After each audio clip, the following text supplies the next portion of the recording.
سامنے بکھرے کاغذات کو اس نے بے دلی سے سمیٹا اور فائل میں قید کر کے صوفے کی پشت سے ٹیک لگا لی۔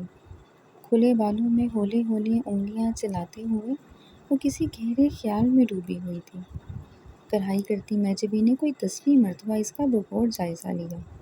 وہ پریشان پریشان سی لگ رہی تھی، کھوئی کھوئی سی۔ 1 گھنٹہ قبل وہ پڑھنے کا مواد اکٹھا کر کے بیٹھی تھی اور اس نے غالباً ایک لفظ بھی نہیں پڑھا تھا۔ مسلسل کسی سوچ میں گم تھی۔ زوفی، اس نے دھاگا توڑتے ہوئے اسے مخاطب کیا۔ وہ چونک اٹھی۔ جی آپا، کہیے، کیا سوچ رہی ہو؟ اس نے سرسری سا پوچھا۔ کچھ بھی نہیں، بس پڑھنے کا موڈ نہیں بن رہا۔ اس نے سر جھٹکا۔ پریشان سی لگ رہی ہو؟ نہیں تو؟ وہ بے وجہ ہنس دی۔ میں بھلا کیوں پریشان ہونے لگی؟ سچ کہہ رہی ہو؟ اس نے قمیص میں سوئی لگا کر ایک طرف رکھ دی۔ یا بہلاوا دے رہی ہو مجھے؟ مجھے تو تم پچھلے کئی دنوں سے ایسی ہی لگ رہی ہو، پریشان پریشان، بے چین۔ وہم ہے آپ کا، وہ مسکرائی۔ کوئی بات بھی بھلا آپ سے کیوں چھپاؤں گی؟ ویسے بھی میں آذر کا سوچ رہی تھی، کتنے دنوں سے نہیں آیا نا؟ ہاں، کافی دن ہو گئے، شاید پھوپھی نے کہا ہو آنا جانا کم کرنے کا، لیکن اماں نے تو کوئی اعتراض نہیں کیا تم لوگوں کے آپس میں ملنے یا بات کرنے پر۔ ارے کہیں بیوقوف میری اس روز والی بات کو نہ دل پر لے گیا ہو۔ بازار میں میں نے محض مذاق میں اس سے کہہ دیا تھا نا کہ تم روز روز آ جاتے ہو وغیرہ۔ نہیں آپا، آپ کے مذاق کا وہ کبھی برا نہیں مانتا، ویسے ہی مصروف ہوگا، سیمسٹر بھی تو قریب ہے نا۔ اس دن اس نے تمہارے لیے کچھ خریدا بھی تو تھا، دینے ہی آ جاتا۔ وہ محض مسکرا کر رہ گئی۔ معجبی نے پھر قمیض اٹھا کر کڑھائی شروع کر دی۔ زوفشا نچلا لب دانتوں میں دبائی، پھر اسی سوچ میں غرق ہو گئی۔ 2-3 روز سے مسلسل عالم شاہ کے بارے میں سوچ رہی تھی اور سوچ سوچ کر پریشان ہو رہی تھی۔ دراصل وہ اس سے اور اس کے بے باک انداز اور نڈر رویے سے خوفزدہ ہو گئی تھی۔ کیا چاہتا ہے یہ شخص مجھ سے؟ یہ وہ سوچ تھی جو مسلسل اس کا تعاقب کر رہی تھی۔ معجبی کے استفار پر تو اس نے ایک بات گھڑ کر اسے مطمئن کر دیا تھا، لیکن خود اپنے دل کو مطمئن نہ کر پا رہی تھی۔ ویسے تو وہ معجبی سے کوئی بات نہ چھپاتی تھی، لیکن یہ بات اسے بتانے کا کوئی فائدہ نہ تھا۔ وہ اس کی کچھ مدد نہ کر سکتی تھی، الٹا خود بھی بے طرح پریشان ہو جاتی اور شاید اماں کو بھی بتا دیتی، اور یوں اس پر یونیورسٹی جانے پر پابندی عائد ہو جاتی جو اسے منظور نہ تھی۔ کئی بار اس نے سوچا کہ وہ آذر کو ہی بتا دے، لیکن اسے بتانا بھی تو نقصان دہ ثابت ہو سکتا ہے نا۔ وہ لڑکا تھا، جذباتی اور جوشیلا تھا، نہ جانے کیا کرنے کی ٹھان لیتا۔ اور پھر عالم شاہ کوئی معمولی شخص تو نہ لگتا تھا۔ اس کی تو ایک ایک ادا اس کے بے حد مضبوط اور با اثر ہونے کا اعلان کرتی تھی۔ وہ آذر کو کسی طرح سے خطرے میں دوچار کرنے کا سوچ بھی نہیں سکتی تھی۔ ایسی ہی بہت سی باتیں تھیں جن پر وہ غور کیے جا رہی تھی اور ہلکان ہو رہی تھی، اور ہر چیز سے بڑھ کر اسے اپنی عزت، اپنا بلند کردار عزیز تھا۔ وہ تو آذر سے ملنے اور اس سے بات کرنے سے انکار کر دیتی تھی، مبادا اس کا نام کوئی غلط انداز میں نہ لے اور فکرے کسے۔ پھر بھلا وہ سید عالم شاہ کا اس طرح پیچھا کرنا کیسے افورڈ کر سکتی تھی؟ اگر اس نے پیچھا نہ چھوڑا تو کیا کروں گی میں؟ اس نے پریشانی سے سوچا۔ اچانک ہی اپنا تعلیمی کیریئر اسے خطرے میں پڑتا نظر آ رہا تھا۔ ایک نظر کڑھائی میں منہمک معجبی پر ڈال کر وہ اٹھ کر باہر چلی گئی۔ اماں صحن میں بیٹھی کوئی نئی قسم کا اچار ڈال رہی تھی۔ وہ بھی وہیں چارپائی پر لیٹ کر نیلے آسمان کی وسعتوں کو تکنے لگی۔ کتنا سہل جانا تھا اس نے زمانے کی آلودگیوں سے بچ کر چلنے کو۔ وہ تو سمجھتی تھی کہ ایک انسان خود نیک نیت اور مضبوط ہو تو چاروں طرف کیسی ہی آندھیاں اٹھیں اس کے قدم نہیں اکھاڑ سکتی۔ اب اسے احساس ہو رہا تھا کہ کیچڑ سے بچ کر چلنے کی کوشش میں بھی ایک آدھ چھینٹ اچھل کر ضرور آتی ہے۔ بیل بجی تو اماں نے اس کی جانب دیکھا۔ زوفی، دیکھو شاید تمہارے ابا آ گئے ہیں۔ جی اچھا۔ اس نے چپلیں پہنی، دوپٹہ ٹھیک طرح سے اوڑھتی دروازے تک آئی۔ دروازہ کھولتے ہی اس کا چہرہ کھل اٹھا۔ السلام علیکم پھوپھی اماں۔ وہ ان سے لپٹ گئی۔ پیچھے کھڑا آذر شوق نظروں سے اسے دیکھ رہا تھا۔ جیتی رہو، انہوں نے اس کا ماتھا چوما۔ کچھ دعائیہ کلمات ادھر بھی بھیج دیجیے، ہم بھی جواب دینے کو فارغ ہیں۔ پھوپھی کے آگے بڑھتے ہی وہ شرارت سے گویا ہوا۔ آداب۔ وہ آگے بڑھ گئی۔ چند لمحوں میں یہ پچھلے دنوں کی ساری کوفت اور پریشانی زائل ہو گئی تھی۔ دل و دماغ اچانک ہی کھل اٹھے تھے۔ پھپھی کو اماں کے پاس بٹھا کر وہ کمرے میں چلی آئی۔ کون تھا زوفی؟ میجبی نے پوچھا۔ پھپھی، اماں اور آذر، وہ مسکرائی۔ اوہ، جبھی اچانک ہی شگفتی چہرے پر نمودار ہوئی ہے۔ وہ ہنسی۔ السلام علیکم بھابھی جان۔ وہ بھی پیچھے پیچھے چلا آیا اور زوفشاں کے سر پر ہلکی چت لگائی۔ وعلیکم السلام، بڑے دنوں کے بعد نظر آئے بھائی۔ کیوں، شکایت بھی تو آپ ہی کو تھی؟ وہ ہنسا۔ میرے ہر وقت یہاں جلوہ افروز رہنے کی؟ ناراض ہو گئی تھی کیا؟ ارے نہیں، آپ کی بات پر میں بھلا کبھی ناراض ہوا ہوں؟ آپ سے تو میرے مذاق کے کئی رشتے بنتے ہیں۔ اس نے شریر نظروں سے زوفشاں کو دیکھا۔ آپ کو اور میرا مذاق تو چلتا ہی رہے گا۔ میں پھپھی اماں سے مل کر آتی ہوں۔ میجبی اٹھ کر جانے لگی۔ ارے اچھی طرح ملیے گا، ہمیں جلدی نہیں ہے آپ کے لوٹنے کی۔ اس نے ہانک لگائی۔ اور کزن سناؤ، کیسی گزر رہی ہے؟ وہ اس کی جانب متوجہ ہوا۔ آپ کی دعاؤں سے بہت اچھی گزر رہی تھی۔ وہ ہنسی۔ بڑے دنوں سے راوی چین ہی چین لکھ رہا تھا۔ جھوٹی تو تم صدا کی ہو، وہ اطمینان سے بولا۔ مانو کہ تھوڑا ہی کہ بہت بے چین دن گزر رہے تھے۔ نہ رات کی نیند، نہ دن کا سکون، نہ بھوک، نہ پیاس۔ وہ چرانے کے انداز میں بولے۔ ترس آتا ہے آپ پر۔ نہ جانے اکیلے میں کیا کیا سوچتے رہتے ہیں۔ آپ ہی باتیں کرتے رہتے ہیں۔ ہم تو خدا کے فضل سے سوئے بھی خوب اور جاگے بھی خوش خوش۔ اچھا چلو، ہاتھ کنگن کو آرسی کا پتہ چل ہی جائے گا، وہ گنگنایا۔ زوفشاں سے زبان چرا کر باہر چلی آئی۔ زوفی میجبی سے برآمدے میں ہی مل گئی۔ وہ بے حد خوش نظر آ رہی تھی۔ کیا بات ہے ابا؟ اس نے اس کا چمکتا چہرہ دیکھ کر دلچسپی سے پوچھا۔ بڑی خوش نظر آ رہی ہیں۔ بات ہی خوشی کی ہے، وہ ہنسی۔ اور زیادہ خوش تو تمہیں ہونا چاہیے، وہ شرارت سے مسکرائی۔ اچھا، وہ کیسے؟ پھپھی اماں تمہیں انگوٹھی پہنانے آئی ہیں۔ سچ؟ ایک خوبصورت رنگ اس کے چہرے پر آیا۔ لیکن اس کی ضرورت کیا ہے؟ آذر صاحب کے کارنامے ہیں۔ دونوں کچن کی سمت چل دی۔ اس دن وہ تمہارے لیے پسند سے انگوٹھی خریدنے گیا تھا اور اس کی ضد پر پھپھی اماں آئی ہیں۔ دونوں کچن میں آ کر بیٹھ گئی۔ میجبی چائے کا پانی رکھنے لگی۔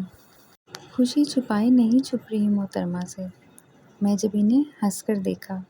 وہ محض مسکرا کر رہ گئی۔ حالانکہ آذر کے بے پناہ محبتوں کے احساس سے دل میں لڈو پھوٹ رہے تھے۔ بے خیالی میں وہ اپنے ہاتھ کو دیکھنے لگی۔ آذر کو اس کے ہاتھ بہت پسند تھے اور کئی بار وہ اظہار بھی کر چکا تھا۔ یار کزن، وہ بے تکلفی سے اسے ہمیشہ ایسے ہی مخاطب کیا کرتا تھا۔ تمہارے ہاتھ تو تمہارے چہرے سے زیادہ خوبصورت ہیں۔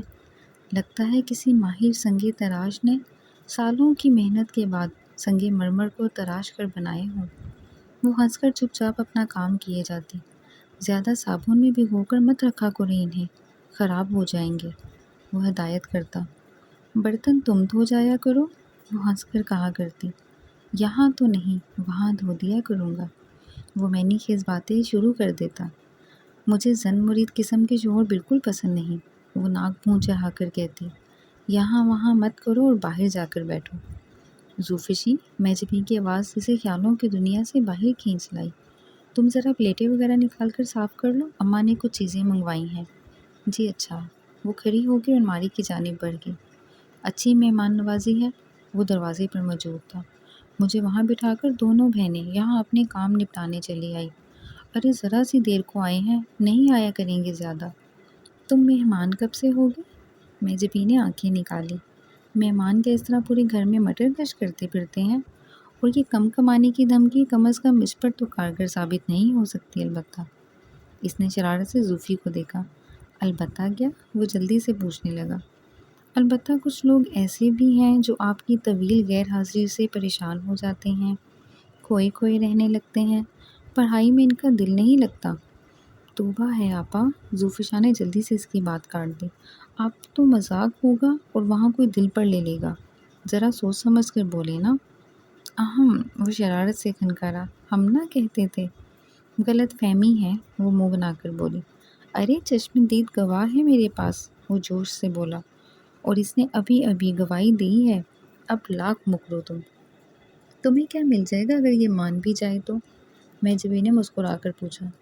بس صبر آ جائے گا کہ دونوں طرف ہے آگ برابر لگی ہوئی، وہ گنگنایا۔ کتنا بولتے ہو آذر، ذوفشاں نے اسے گھورا۔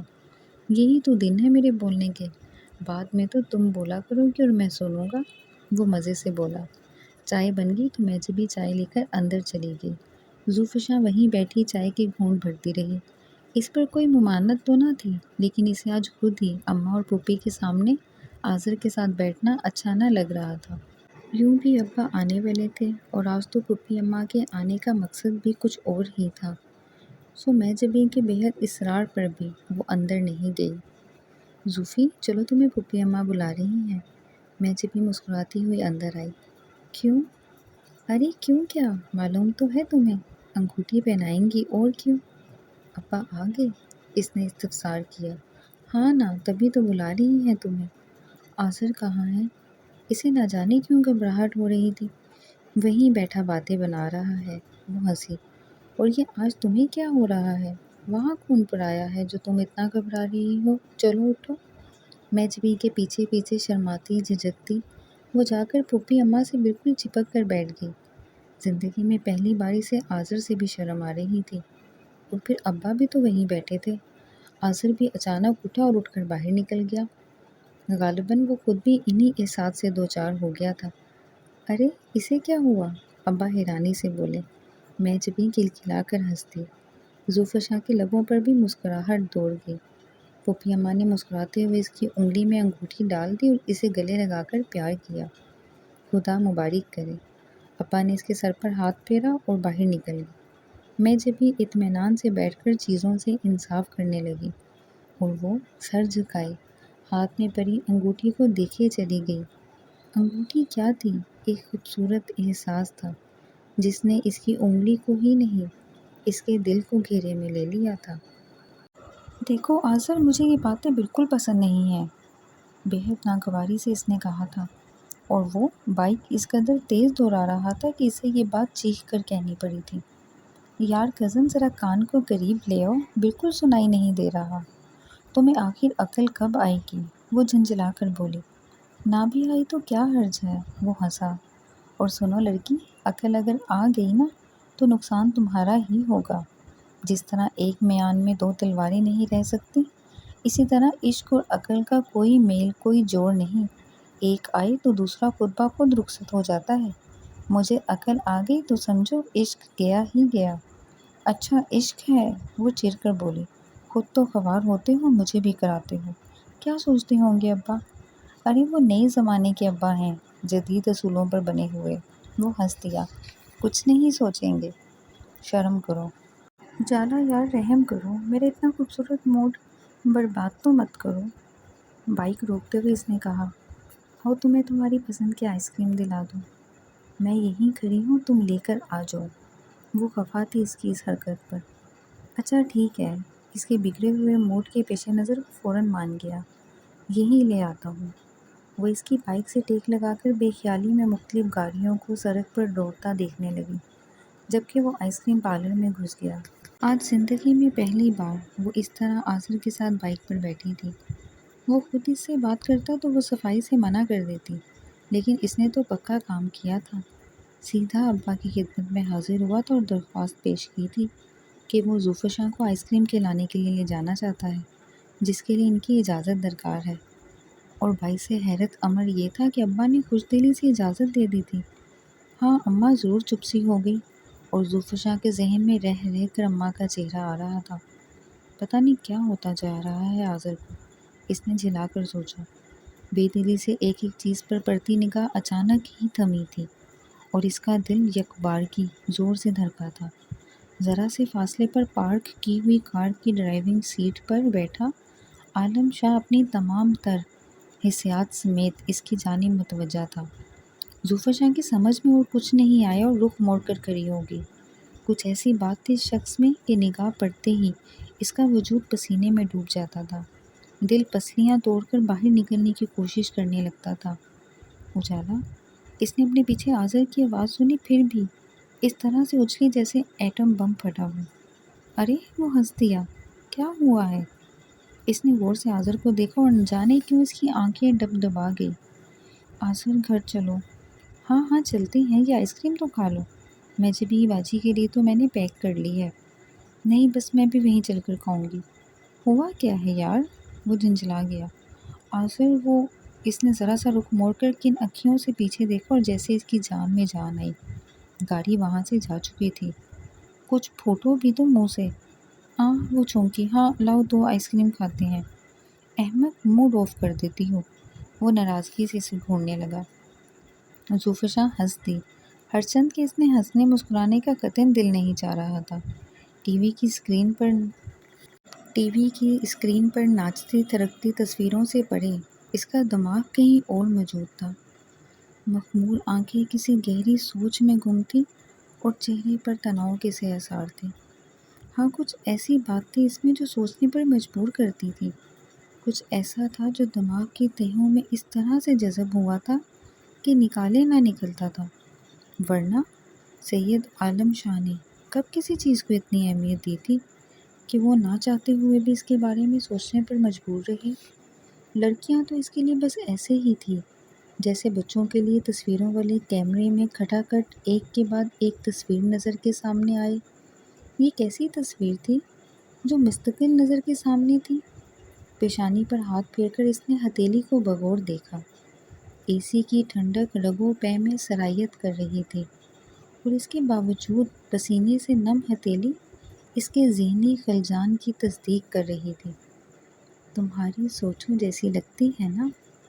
کہیں دماغ میں فہد کی آواز ابھری اور پھر گونجتی چلی گئی۔ یہ سوال اس کے دماغ کے ہر حصے پر ہتھوڑے برسانے لگا۔ تمہاری سوچوں ہی جیسی لگتی ہے نا؟ تمہاری سوچوں جیسی، تمہاری سوچوں جیسی؟ ہاں، اس نے تڑپ کر اقرار کیا۔ ہاں ہاں لگتی ہے میری سوچوں جیسی۔ میرے تصورات کی تفسیر، میرے ذہن میں بکھرے رنگوں سے بنی ہوئی مکمل تصویر، میرے خوابوں کی تعبیر بالکل وہی ہے، ویسی ہی ہے۔ لیکن میں نے یہ تصور دل کے صنم خانے میں سجاتے وقت یہ ہرگز نہیں سوچا تھا کہ کبھی یہ تصویر اس صنم خانے سے نکل کر سانس لیتی ہوئی میرے سامنے آ کر کھڑی ہو جائے گی۔ بت اگر دل کے محبت خانے میں ہو تو سب سے چھپ کر اس کی پرستش کر لینا آسان ہے۔ سامنے آ کر غرور سے کھڑا ہو جائے تو اس کو سجدہ کرنا کم از کم سید عالم شاہ کے لیے تو ممکن نہیں۔ میں کیسے کہہ دوں اس سے کہ تم نظروں کے سامنے آئی ہو تو دل کا صنم خانہ ویران ہو گیا۔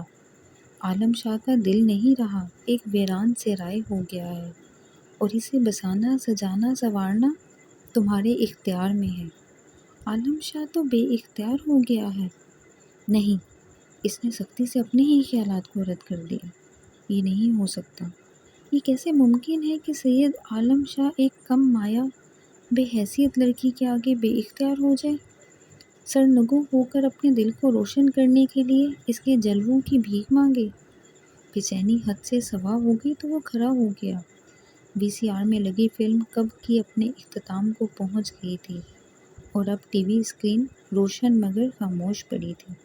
اس نے ٹی وی آف کیا اور کیسٹ نکال کر بے دلی سے قالین پر پھینک دی۔ جب سے اس نے آئس کریم پارلر کے باہر ایک لڑکے کے ساتھ دیکھا تھا اس کا دل دنیا کو تروڑ مروڑ کر رکھ دینے کو چاہ رہا تھا۔ کون تھا وہ لڑکا اور کیوں تھی وہ اس کے ساتھ؟ یہ سوالات اس کے دل و دماغ کی دنیا تہ و بالا کیے دے رہے تھے۔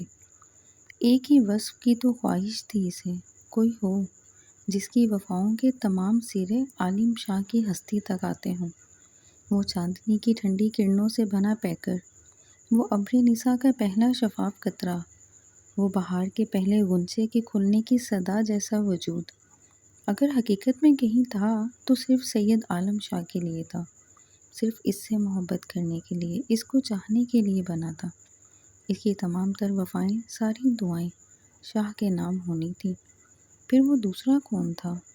اسے یوں لگا جیسے اس کے جسم کا سارا خون جمع ہو کر اس کی کن پٹیوں تک آن پہنچا ہے، اور اگر اس نے مزید کچھ سوچا تو اس کا ماتھا ترک کر چور چور ہو جائے گا۔ سیڑھیاں پھلانگتا لمبے ڈھگ بڑھتا وہ اپنے بیڈ روم تک پہنچا، پردے برابر کر کے اے سی آن کیا، بیڈ کی سائڈ ٹیبل کی اوپری دراز سے ایک شیشی نکالی اور 2 گولیاں ہتھیلی پر رکھی۔ پانی کا گلاس بھرا اور دونوں گولیاں نگل گیا۔ صرف 10 منٹ بعد وہ دنیا جہاں سے بے خبر اوندا لیٹا سو رہا تھا۔ سید فرمان شاہ اپنے علاقے کے سب سے بڑے وڈیرے اور جاگیردار تھے۔ بچپن اور جوانی انہوں نے لندن میں گزاری تھی۔ والد کی اچانک وفات پر انہیں ملک لوٹنا پڑا۔ اپنے والدین کی واحد اولاد ہونے کے ناطے سے اب سب کچھ ان کا تھا۔ ہزاروں ایکڑ پھیلی اراضی ان کے نام تھی۔ آبائی حویلی کے علاوہ کئی دوسرے شہروں میں بنگلے ان کی ملکیت تھے۔ تمام بینک بیلنس ان کا تھا۔ باہر کی تہذیب کے دل دادا عیش پرست فرمان شاہ کے لیے کوئی کمی تو پہلے بھی نہ تھی، لیکن اب تو ان پر جیسے جنت کے دروازے کھل گئے تھے۔ تعلیم حاصل کرنے کے بہانے وہ لندن میں جو عیاشیاں کرتے تھے، باپ کے خوف سے انہیں پس پردہ رکھنے کے جتن بھی کرنے پڑتے تھے، لیکن اب انہیں پوچھنے والا کوئی نہ تھا۔ تمام کام اور جائیداد کے انتظام مختلف لوگوں کے سپرد کر کے وہ خود ہمہ وقت عیش پرستی میں گم رہتے۔ محفلیں سجتی رہتی، مہمان گھر میں بھرے رہتے۔ مینا بیگم سے انہوں نے شادی کی تو کسی کو کوئی تعجب نہ ہوا۔ مینا بیگم طائف زادی تھی، لیکن بے حد قائیاں اور ہوشیار تھی۔ سید فرمان شاہ کو انہوں نے اس طرح سے گھیرا کہ ان کے بچ نکلنے کا کوئی راستہ ہی نہ رہا، اور انہوں نے خاندانی قدروں کو پامال کرتے ہوئے انہیں حویلی کی رانی بنا دیا۔ سید عالم شاہ مینا بیگم کی ہی اولاد تھا۔ اس کی پیدائش کے 1.5 سال بعد ہی فرمان شاہ ایک کار ایکسیڈنٹ میں دونوں ٹانگوں سے محروم ہو گئے۔ مینا بیگم پہلے جو بھی تھی اور جیسی بھی تھی، فرمان شاہ سے شادی کے بعد انہیں خود میں بہت سی تبدیلیاں لانی پڑی تھی۔ ایک گھریلو خاتون بن کر رہنے کے لیے اسے اپنے اندر سے ہمہ وقت ایک جنگ لڑنی پڑی تھی۔ فرمان شاہ کے ایکسیڈنٹ کے بعد انہیں خود پر مزید اختیار نہ رہا۔ انہوں نے ہمت ہار دی۔ وہ جوان تھی، خوبصورت تھی۔ اس وقت بھی کئی دل ایسے تھے جو ان کے منتظر تھے۔ سو ایک دن حویلی کے مکینوں کو علم ہوا کہ مینا بیگم رات کے کسی پہر 1.5 سال بچے اور اپائش شوہر کو چھوڑ کر ہمیشہ کے لیے کہیں چلی گئی ہیں۔ تھی نا آخر کو طوائف۔ فرمان شاہ نے تلخ لہجے میں صرف اتنا کہا تھا۔ گھر اسے راس نہیں آیا۔ پھر مختلف آیاؤں کے ہاتھوں پلتے عالم شاہ نے کئی بار یہ بات سنی کہ اس کی ماں اسے چھوڑ کر گھر سے بھاگ گئی تھی۔ وہ 16 برس کا ہوا تو سید فرمان شاہ نے ایک 20 برس کی لڑکی سے شادی کر لی۔ عالم شاہ کو غصہ باپ پر نہیں، اس لڑکی پر آیا تھا جس نے محض دولت کی خاطر خود کو قربان کیا تھا۔ عورت ذات سے اسے چڑ ہو گئی۔ ہر لڑکی، ہر عورت کو وہ تحقیر بھری نظروں سے دیکھا کرتا تھا۔ سید فرمان شاہ نے اسے بھی حصول علم کے لیے باہر بھیجا تھا، لیکن وہ تعلیم مکمل ہوتے ہی لوٹ آیا۔ وہ گرم ابلتے خون کا مالک تھا۔ اسے سرد موسم اور سرد مزاج راس نہ آتے تھے۔ واپس لوٹ کر اسے علم ہوا کہ اس کی سوتیلی ماں بھی اس کے باپ کو اکیلا چھوڑ کر کب کی آزاد فضاؤں میں واپس لوٹ گئی تھی۔ تھی نا آخر کو ایک عورت، اس نے تلخی سے سوچا تھا، بے وفائی کا سمبل۔ تب اس نے ملنے والی ہر عورت کو مسترد کیا تھا، نظر آنے والی ہر لڑکی کو ریجیکٹ کرتا گیا تھا، خواہ پہلی نظر میں، خواہ چوتھی پانچویں ملاقات کے بعد۔ لیکن اس بات کا اسے علم نہ تھا کہ سب سے چھپ کر جو پیکر اس نے خیالوں میں تراش رکھا تھا، اسے لاشعوری طور پر اس کا انتظار بھی تھا۔ یہی اندر چھپی ہوئی وفا کی خواہش بھی تھی۔ لاشعور سے شعور کی سطح پر ابھر آنے والے ان جذبات نے اسے خوفزدہ کر دیا تھا۔ ایک لڑکی کو پانے کی اور اس سے وفا چاہنے کی خواہش کا خوف اس کے اعصاب پر طاری ہو گیا تھا۔ وہ اس سے بچنا چاہتا تھا، چھپنا چاہتا تھا، اور اپنی ذات کو ہمیشہ کی طرح سربلند رکھنا چاہتا تھا۔ اگر وہ بھی ہر لڑکی کی طرح اس کی شخصیت سے مرعوب ہو جاتی، اس کی گرم نظروں کے سحر میں گرفتار ہو جاتی، تو سید عالم شاہ کبھی پلٹ کر اس کی جانب دوبارہ نظر نہ کرتا۔ لیکن وہ اس کے چہرے پر لکھی اس کے کردار کی پاکیزگی اور پیشانی پر جگمگاتی روشنی سے ہار رہا تھا، اور جیسے اسے علم ہو رہا تھا کہ وہ اپنی تمام تر ول پاور کو بروئے کار لا کر بھی اسے پا لینے کی خواہش کو شکست نہیں دے پائے گا۔